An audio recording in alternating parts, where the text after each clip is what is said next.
Bonjour à toutes et à tous, et bienvenue sur la chaîne pour votre résumé quotidien de Plus belle la vie sur TF1. Aujourd'hui, cap sur l'épisode 311 de la saison 2, diffusé ce mardi 15 avril 2025. Un épisode profondément bouleversant, où les émotions éclatent et les silences prennent enfin la parole. Au programme, la famille Kepler au bord de l'explosion, entre rejet, secrets d'enfance, douleur refoulée et non-dit qui fissure les liens. Blanche ose enfin révéler son lourd passé, Vanessa vacille, et Hector tente désespérément de recoller les morceaux d'un clan brisé. Pendant ce temps, Samuel s'effondre, rattrapé par la mort de ses parents et ses propres démons. Les voix du passé le hantent, tandis que Jennifer tente, en vain, de le retenir avant qu'il ne sombre. Et puis, un miracle à l'hôpital, alors que Boé perd espoir, Léa murmure enfin son prénom.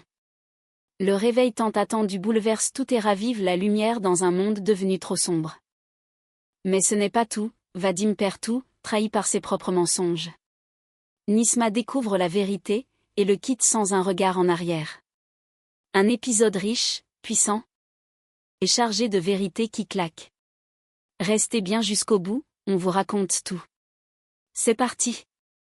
Le soleil se lève à peine sur Marseille, mais l'ambiance dans la maison des Kepler est déjà plombée. La nuit n'a pas apaisé les cœurs, bien au contraire. Vanessa, seule dans la cuisine, erre comme une ombre. Elle n'a pas dormi. Son visage est marqué, son regard fixe le vide. Elle repense à la veille, à ce moment suspendu avec Hector, à ce geste avorté, à ce rejet silencieux. Elle s'était laissée aller à un élan, à une tendresse oubliée. Elle avait osé s'approcher, guidée par un instant de vulnérabilité et d'espoir. Mais Hector s'est reculé, doucement, sans violence, mais fermement. « Pardon. On s'est pas compris. » Ces mots résonnent encore dans sa tête comme une gifle muette. Ce n'est pas simplement une incompréhension, c'est une mise à distance, une barrière. La preuve qu'ils ne sont plus ou ne seront jamais plus ce qu'ils ont été. Vanessa s'efforce de cacher sa douleur. Mais Ulysse, qui vient d'entrer dans la cuisine, perçoit tout de suite que quelque chose ne va pas. Il jette un regard inquiet à sa mère. « T'es déjà debout ? T'as pas dormi ?» Vanessa évite son regard. Elle s'empare machinalement d'une tasse, cherche à masquer le trouble.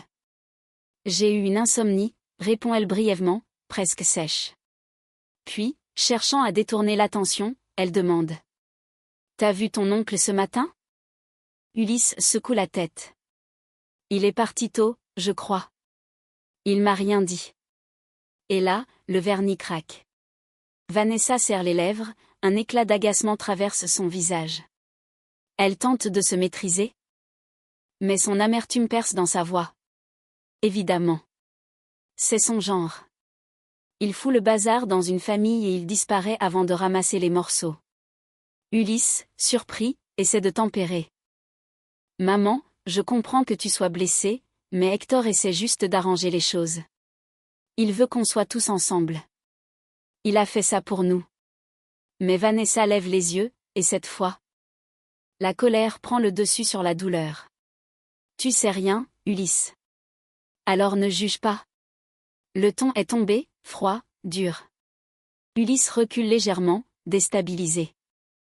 Il sent bien qu'un passé enfoui sépare sa mère et son oncle, quelque chose qu'il ne maîtrise pas et qu'on refuse de lui expliquer. Non loin de là, Blanche est déjà réveillée.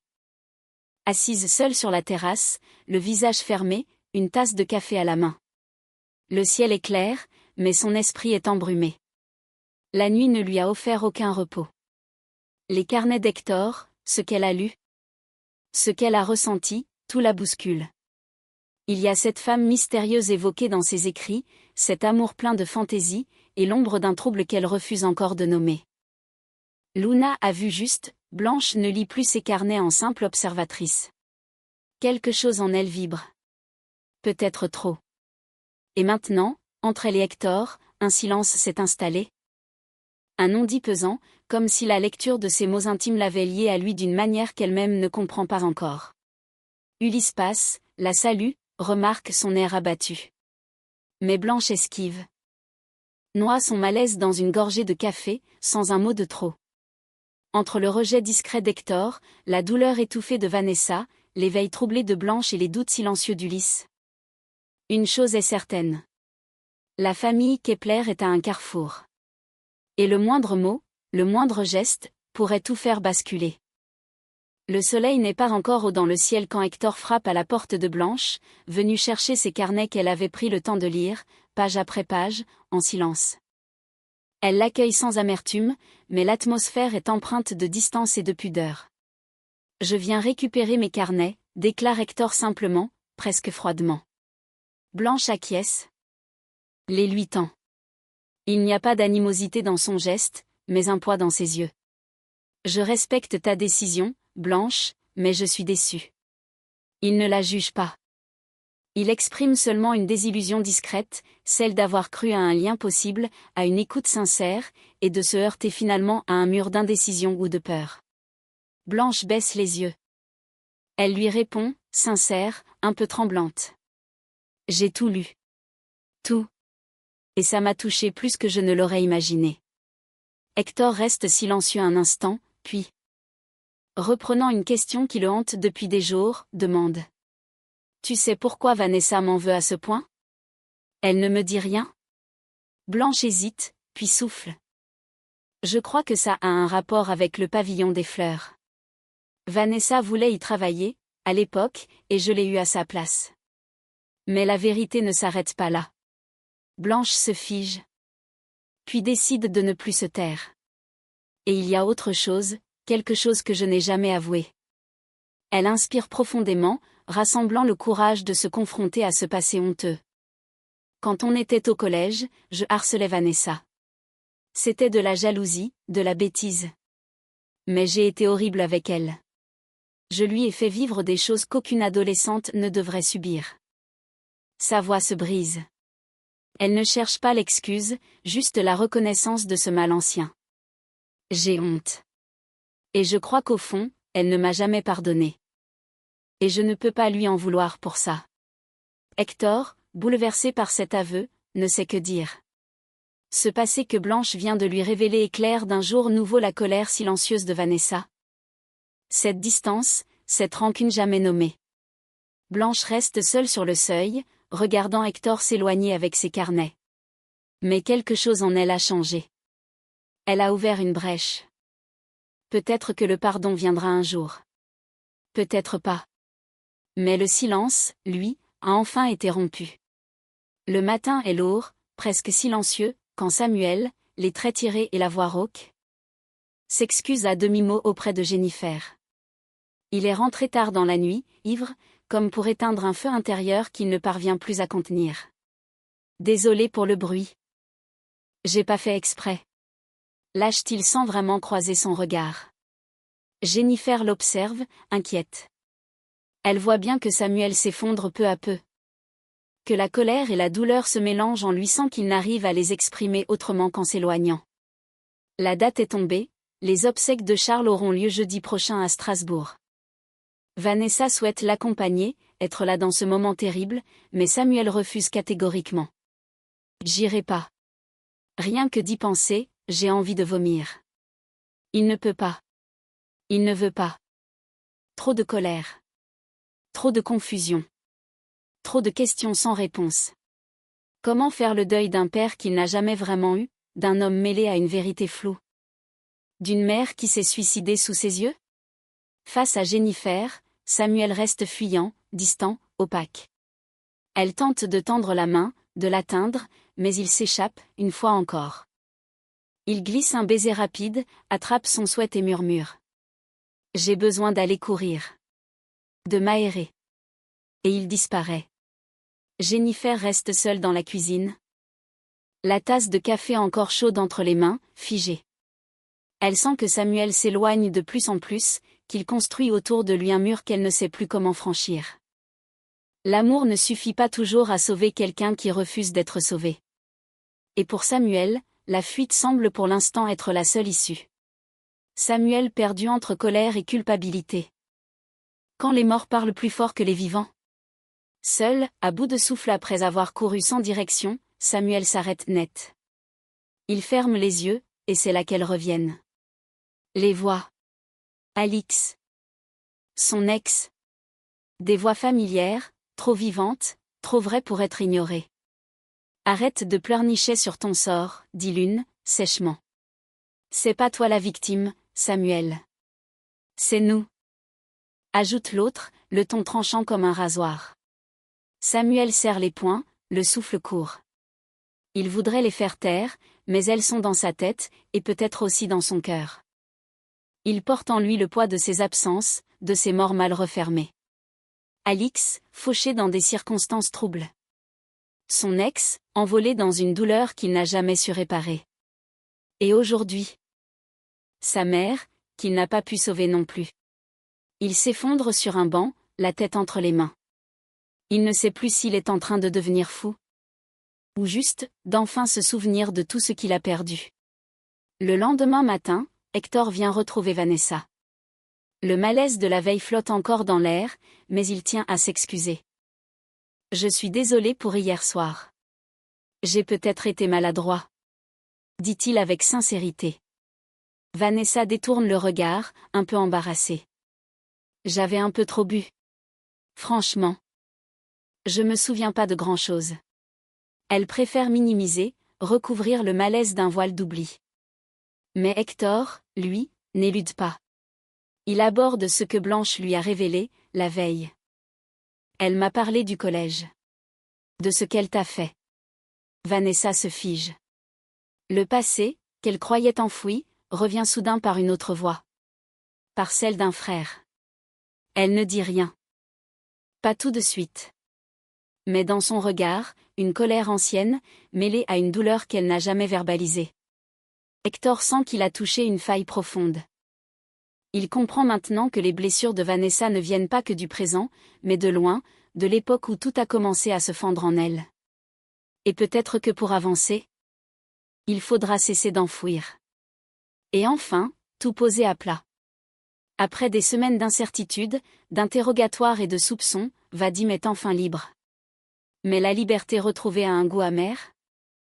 Car un autre front l'attend, celui des liens familiaux abîmés. C'est chez Françoise, sa mère, que Vadim choisit de se rendre en premier. Mais l'accueil est loin d'être chaleureux. Dès qu'elle le voit, Françoise ne peut cacher sa douleur. Pourquoi tu m'as pas appelé? Pas un mot, pas un message. Tu sais ce que ça fait? Je me suis sentie abandonnée. Vadim, un peu décontenancé, tente une excuse bancale. Mon téléphone marchait plus. Mais sa mère n'est pas dupe. Ce n'est pas une question de technologie, c'est une question de lien, de présence. Et ce lien, elle l'a senti se déliter sans comprendre pourquoi. Le malaise s'installe. Françoise observe son fils, cherche à savoir s'il est toujours ce garçon qu'elle pensait connaître. Puis, les mots tombent, lourds de crainte et de jalousie maternelle. Et cette fille? Nisma. C'est qui pour toi? Vadim répond, presque machinalement. C'est une pote. Elle vit à la résidence. C'est tout. Mais Françoise sent bien qu'il y a plus. Elle redoute de perdre sa place dans la vie de son fils. De n'être plus que la mère vieillissante mise de côté au profit de nouvelles affections. Tu vas pas m'abandonner pour elle, hein? Qui c'est qui va veiller sur moi si toi tu pars? Sa voix tremble. Ce n'est pas une accusation, c'est une supplique. Et Vadim, touché, la regarde droit dans les yeux. Pour la première fois depuis longtemps, il mesure ce qu'elle a ressenti, seule. Inquiète, invisible. Je t'abandonnerai jamais, maman. Jamais. Il la serre dans ses bras. Et dans ce geste simple, Françoise retrouve un peu de la tendresse perdue. Un peu de cette promesse qu'elle attendait depuis trop longtemps. Mais au fond d'elle, une peur demeure, et si l'amour filial ne suffisait plus à retenir son fils? Contre toute attente, Blanche prend une décision audacieuse, elle accepte finalement de collaborer avec Hector Kepler. Un contrat est signé, actant leur partenariat avec le beau-frère Kepler. Une étape symbolique qui officialise leur engagement commun. Mais Blanche ne le fait pas pour elle. L'argent généré par cette alliance ira directement dans le financement de l'association. Un projet qui lui tient à cœur depuis longtemps. Elle veut faire quelque chose de bien, d'utile, et elle est prête à composer avec Hector. Malgré leur passé mouvementé et les tensions encore latentes avec Vanessa. C'est justement ce point que Luna ne manque pas de souligner, avec sa franchise légendaire et son humour piquant. Franchement, si tu touches de l'argent venant des Kepler, je t'achète direct un gilet pare-balles. Ou mieux, tu t'en offres un avec le premier versement. Parce qu'avec Vanessa dans les parages, on sait jamais. Blanche rit jaune. Elle sait que Luna n'a pas tout à fait tort. Vanessa, instable et ombrageuse, voit d'un très mauvais œil ce rapprochement entre son frère et son ennemi de toujours. Mais Blanche est déterminée. Pour elle, ce contrat n'est pas une compromission, c'est une opportunité. Une façon de tourner une page, d'avancer, de se reconstruire sur autre chose que le conflit et la rancune. Reste à savoir si Vanessa laissera faire, ou si cette collaboration va rallumer une guerre dormante. Une chose est sûre, ce n'est pas la dernière fois qu'on parlera de ce contrat. Au Mistral, Hector savoure un rare moment de tranquillité. Installé en terrasse, il prend le temps d'apprécier une tarte meringuée citron qui le ravit au point de s'extasier tout haut. Franchement, elle est incroyable, cette tarte. C'est un de ces petits instants simples, sans drame, où tout semble léger. Et c'est précisément à ce moment-là que le destin le frappe de plein fouet. Alors qu'il s'apprête à partir, le téléphone sonne. C'est Blanche qui l'appelle pour accepter officiellement son offre de collaboration. Sa voix est posée, déterminée. C'est une bonne nouvelle, presque inespérée pour Hector, qui y voit enfin la reconnaissance de leur lien professionnel, et peut-être plus. Mais la joie est de courte durée. En se levant pour régler l'addition, il réalise que son sac a disparu. Dedans, tous ses carnets de voyage. Toute sa vie. Ses mots, ses souvenirs, ses pensées les plus intimes. Volés. En un instant. Effacés. Il reste figé, anéanti. Autour de lui, les conversations continuent. Les gens passent, mais lui sent que quelque chose s'est arraché de lui. Blanche le réconforte et propose une reconstruction à deux. En apprenant la nouvelle, Blanche accourt au Mistral. Elle trouve Hector, assis à la table vide, le regard noyé dans le vide, les mains tremblantes. Elle lui propose aussitôt. « Viens, on va au commissariat. Il faut porter plainte. » Mais Hector est abattu. Ce n'est pas l'argent, ni le sac. C'est la perte de ses mots, de ses souvenirs, de tout ce qu'il a accumulé et jamais publié. Un PN entier de son identité envolée. Blanche, alors, a une idée. Une idée audacieuse, mais sincère. Tu pourrais tout réécrire. Et si ta mémoire te joue des tours, je suis là. J'ai tout lu. On peut s'y remettre ensemble. Cette main tendue, cette proposition de reconstruire à deux, touche profondément Hector. Ce n'est plus seulement une collaboration professionnelle. C'est un acte de confiance, presque d'intimité. Il la regarde, ému. Incapable de répondre tout de suite. Mais dans ses yeux, une étincelle renaît. Peut-être, finalement, que ce vol marque le début d'un nouveau chapitre, pas la fin du dernier. Rattrapé par ses propres mensonges, Vadim finit par tout avouer à Nisma. Le récit qu'il lui avait fait sur le viol de sa mère Françoise n'était qu'une invention. Un mensonge construit de toutes pièces pour provoquer la compassion et pousser Nisma à s'occuper de Françoise. J'ai menti. J'avais besoin que tu sois là pour elle. Mais ce qu'il espérait comme une explication compréhensive devient un point de non-retour. Nisma est furieuse. Brisée. Dégoûtée. Son regard se durcit, son souffle se coupe. Elle réalise qu'elle a été manipulée, qu'il a utilisé un acte abominable comme levier émotionnel. Elle lâche, glaciale et blessée. Pauvre merde. Tu me dégoûtes. C'est fini. Et elle s'en va. Le laissant seul, vidé, face à la violence de ses propres actes. À l'hôpital, Jean-Paul Boé continue de veiller sur Léa, toujours inconsciente. Les jours passent, l'attente se fait pesante. Mais il ne lâche rien. Assis à ses côtés, il lui parle. Comme chaque jour. Il évoque les enfants, leur quotidien, les rires, les petits gestes, mais aussi le commissariat, les collègues. La vie qui continue, mais sans saveur. Et puis, d'une voix tremblante, il laisse tomber les mots qu'il gardait pour lui. Sans toi, plus rien n'a de sens. Quand je me lève le matin, c'est juste pour te rejoindre. Il lui parle comme on parle à un souvenir, comme on chuchote à un amour perdu. Il ne sait pas si elle l'entend. Mais il se raconte qu'elle l'écoute, quelque part. De l'autre côté. Et c'est à ce moment précis que tout bascule. Léa remue légèrement les doigts. Ses paupières frémissent. Puis, dans un souffle presque imperceptible, elle murmure. Mon amour. Jean-Paul, abasourdi, se penche vers elle. Elle le regarde faiblement. Il n'attend pas une seconde de plus. Il l'embrasse, ému aux larmes. Elle est là. Elle est revenue. Entre la chute brutale de Vadim et la renaissance d'un amour entre Léa et Boé, les émotions se bousculent dans Plus belle la vie. La douleur, le pardon, l'amour inconditionnel. Tout se joue dans les silences, et dans les réveils. Et voilà, c'est la fin de ce résumé bouleversant de l'épisode 311 de Plus belle la vie, diffusé ce mardi 15 avril 2025 sur TF1. Entre le réveil miraculeux de Léa, la descente aux enfers de Samuel, les tensions déchirantes chez les Kepler, et la rupture brutale entre Nisma et Vadim. Cet épisode nous rappelle combien la vérité peut libérer, ou détruire. Chaque personnage se retrouve face à ses blessures, ses regrets, ses choix. Et parfois, une main tendue, un mot soufflé.